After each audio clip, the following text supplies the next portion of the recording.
நம்ம சிங்கப்பெண்ணை நல்லா கை தட்டி உற்சாகப்படுத்துங்கப்பா. வணக்கத்திற்கும் போற்றுதலுக்கும் உரிய பல லட்சம் மக்களின் பாசத்தை பெற்றிருக்கக்கூடிய தலைவர் அவர்களுக்கும் அவர் நெஞ்சத்தில் குடியிருக்கும் தொண்டர்களுக்கும் இங்கே கூடியிருக்கிற அனைவருக்கும் என்னுடைய மிக பணிவான வணக்கம். பெரியோர்களே, எனக்கு தெரியும், நான் எதுவுமே பேசாம தலைவர் அவர்களின் பெயரை சொன்னாலே எனக்கு கைத்தட்டல் கிடைக்கும். ஆனால் தமிழரங்கத்தில் மாபெரும் ஒரு மேடையில் தமிழனின் பெருமையை சொல்வதை நான் கடமையாக கொண்டு பேச ஆரம்பிக்கிறேன். தமிழ் திருக்குறள் இருக்குல்ல, முதல் குறள் கவிஞர் அறிவுமதி சொன்னார், நாமெல்லாம் தப்பு பண்ணா வீட்டில் இருக்கிற பெரியவங்க சொல்லுவாங்க, 2 அடி கொடுத்தாதான் திருந்துவேன். நாம் எல்லோரும் தவறு செய்தோம், நம்மை திருத்துவதற்காக நம் பாட்டன் வள்ளுவன் 2 அடி கொடுத்தான். அதுதான் திருக்குறள். அதிலே முதல் குறள், அகர முதல்ல எழுத்தெல்லாம் ஆதி பகவன் முதற்றே உலகு. இதுல ஒரு தப்பு இருக்கிற மாதிரி இல்ல? அகரம்தான் உலகத்தில் உள்ள எல்லா மொழிக்கும் முதல் எழுத்துங்கிறார் வள்ளுவர். இங்கிலீஷ்ல எது முதல் எழுத்து? அப்புறம் ஏன் வள்ளுவர் உலகத்தில் இருக்கிற எல்லா மொழிக்கும் அகரம்தான் முதல் எழுத்துன்னு சொன்னார்? ஏன் சொன்னார் தெரியுமா? நம் தமிழ் மொழி எப்படிப்பட்டது தெரியுமா? பாவே மாணிக்கனார் அகரம்னு ஒரு புத்தகம் எழுதியிருக்கிறார். பெரியோர்களே, இந்த உலகத்துல நீங்க எந்த மொழியை எடுத்துக்கொண்டாலும் 4 விதத்துல தான் எழுத முடியும். ஒன்னு வட்டம், இன்னொன்னு அரை வட்டம், இன்னொன்னு குறுக்கு கோடு, இன்னொன்னு நேர்கோடு. ஆங்கிலத்துல 2 நேர்கோடு 1 குறுக்கு கோடு. ஹிந்தியில அரைவட்டம், அரைவட்டம், குறுக்கு கோடு, நேர்கோடு. உலகத்தில் எந்த மொழியை நீங்கள் எடுத்துக்கொண்டாலும் நம் தாய் தமிழின் அகரத்தின் வடிவத்தில் தான் எழுதியாக வேண்டும் என்பதால் தான் பாட்டன் வள்ளுவன் சொன்னான், அகர முதல எழுத்தெல்லாம் ஆதி பகவன் முதற்றே உலகு. அண்ணன் வேல்முருகன் அவர்கள் பாடுகிற போது லஞ்சம் ஊழல் பற்றியெல்லாம் பாடினார்ல. இதை ஏன் நான் குறிப்பிட்டு சொல்றேன்னா, ஒருவேளை இந்த மேடையில் பேசியதற்காக எனக்கு ஏதாவது பிரச்சனை வந்தால் அவர் பாடியதை தொடர்ந்து நான் சொன்னேன் என்பதற்காக, வேறு ஒன்றுமில்லை. பெரியோர்களே, கட்சியினுடைய உறுதிமொழியை நீங்கள் எடுத்தீர்கள். நெஞ்சிலே கை வைத்து இந்த நாட்டிற்காக தமிழ் மண்ணிலிருந்து உயிர் நீத்த தியாகிகளின் வீரத்தை என்னாலும் போற்றுவோம்னு உறுதிமொழி எடுத்தீங்கல்ல, என்னாலும் போற்றணும், நம் பிள்ளைகளுக்கு சொல்லணும். பெரியோர்களே, வருத்தத்தோடு சொல்கிறேன், மரபின் மைந்தன் முத்தையா ஒரு செய்தியை பதிவு செய்கிறார்.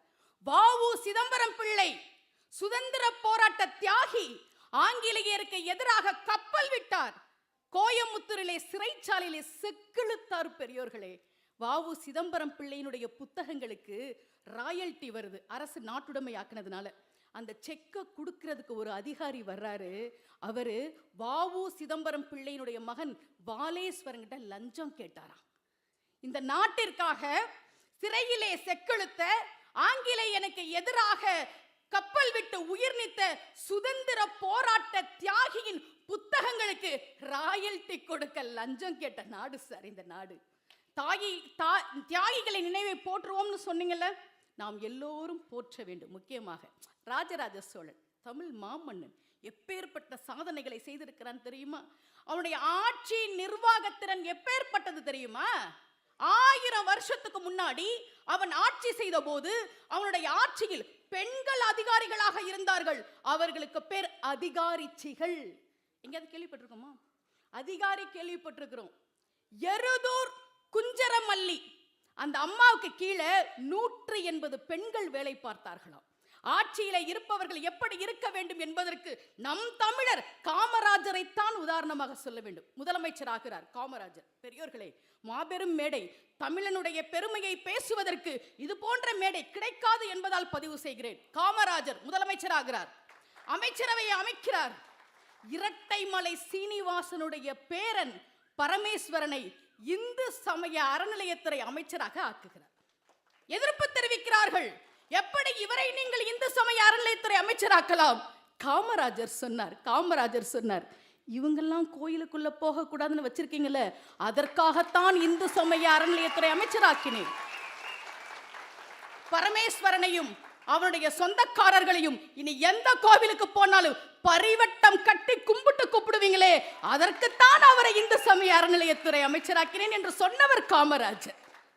காமராஜர் ஏங்க கருப்பா பிறந்தாரு? கருப்பு தானே காமராஜர். கருப்பு தானே. ரொம்ப அழகா அப்துல் காதர் சொன்னார், ஏன் எங்கள் காமராஜர் கருப்பாக பிறந்தார் தெரியுமா? படிப்பதற்கு வசதி இல்லாத ஏழை பிள்ளைகள் எழுதி பழகும் கரும்பலகையாக அவரே இருக்க போகிறார் என்பதால் எங்கள் காமராஜர் கருப்பாக பிறந்தார். ரொம்ப அழகா தலைவர் ஒரு பாட்டுல, சிங்கப்பெண்ணை பாட்டுல, சிங்கப்பெண்கள் சிங்கத்துல பெண் சிங்கம் தான் வேட்டையாடும். சிங்கப்பெண்ணுன்ற வார்த்தை ரொம்ப பொருத்தமானது. அதுல உன்னால் முடியாதென்று ஊரே சொல்லும் நம்பாதே, எல்லோருக்கும் சொல்கிறேன். ராஜ்மோகன் அவர்கள் என்னை அழைத்த போது சொன்னார், எங்கள் கட்சியில இருக்கக்கூடியவர்களுக்கு நீங்கள் தன்னம்பிக்கை உரையாற்ற வேண்டும் என்று சொன்னார். ஒரு செய்தி சொல்கிறேன், உன்னால முடியாது, நடக்காது, எதுக்கு வீணா, இப்படிதான் சொல்லுவாங்க. எத்தனை பேர் நம்மளை கைத்தட்டி ஊக்குவிப்பாங்க? இல்லை, மனசுல வச்சுக்கோங்க. ஒரு சிங்கப்பெண்ணை உதாரணமாக சொல்கிறேன், வில்மா ருடால்ஃப் அந்த பொண்ணு பேரு.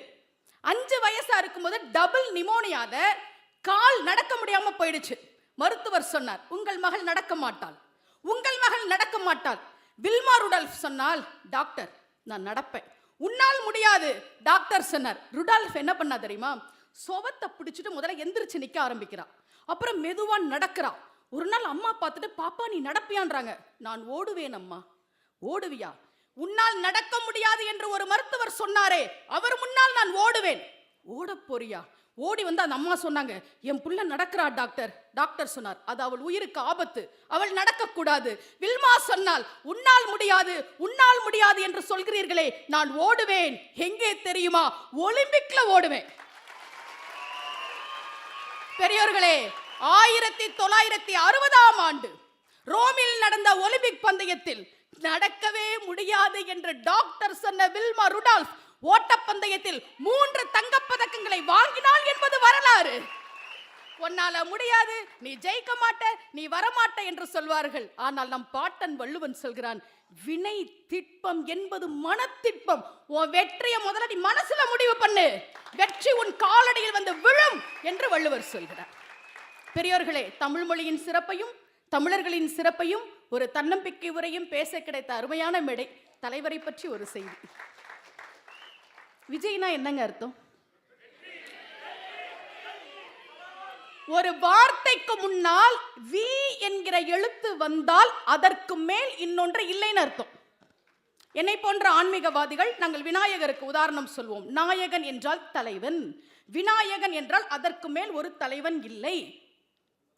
ஜெய் என்றால் வெற்றி, விஜய் என்றால் அதற்கு மேல் இன்னொரு வெற்றி இல்லை என்று அர்த்தம்.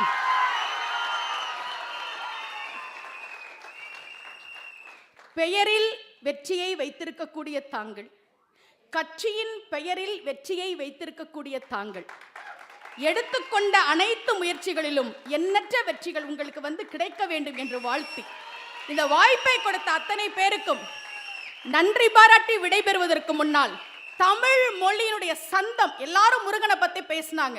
முருகன் அருணகிரிநாதருக்கு கொடுத்த அந்த தமிழ்ல ஒரு பாட்டுங்க, இது தமிழ் பாட்டு. இப்ப நான் சொல்ல போற பாட்டு எல்லாம் நம்ம பிள்ளைகள் மேற்கத்திய இசைதான் பெருசுன்னு நினைக்கிறாங்களே. இப்ப நான் தமிழ் பாட்டு சொல்லி முடிக்கிறேன் பாருங்க. துப்பாரப்பா டற்றை மொய்க்கால் சொற்பா வெளிமு குணமோகம் துற்றாயப்பி டற்றோ லிற்றை சுற்றாமதன பிணித்தோயும் இப்பா வக்கா எத்தா சைப்பா டெற்றே உலகிர் பிறவாதே எத்தார் வித்தா ரத்தே கிட்டா எட்டா அருளை தரவேனும் தப்பா மற்பா டிச்சே விப்பார் தத்தாம் வினையை களைவோனே தற்காலிச்சோர் செற்றாய்மைப்போ தத்தாய் தனிகை தனிவேலா அப்பா கைப்பா லைப்போல் சொற்பா வர்க்காவதன தனிவோனே அப்பா நித்தா முத்தா சித்தா அப்பா குமர பெருமாளே. அத்தா நித்தா முத்தா சித்தா அப்பா குமர பெருமாளே. இதுதான் தமிழ். தமிழில் எத்தனையோ பெருமைகள் இருக்கிறது. ஐயா, நம்முடைய வ.உ. சிதம்பரம் பிள்ளையையும் நம் தமிழ் மன்னன் ராஜராஜ சோழனையும் காமராஜரையும் பேச கிடைத்த இந்த மேடை எனக்கு மிகப்பெரிய வாய்ப்பு. அதை பேச வாய்ப்பு கொடுத்த உங்களுக்கு என்னுடைய நன்றி.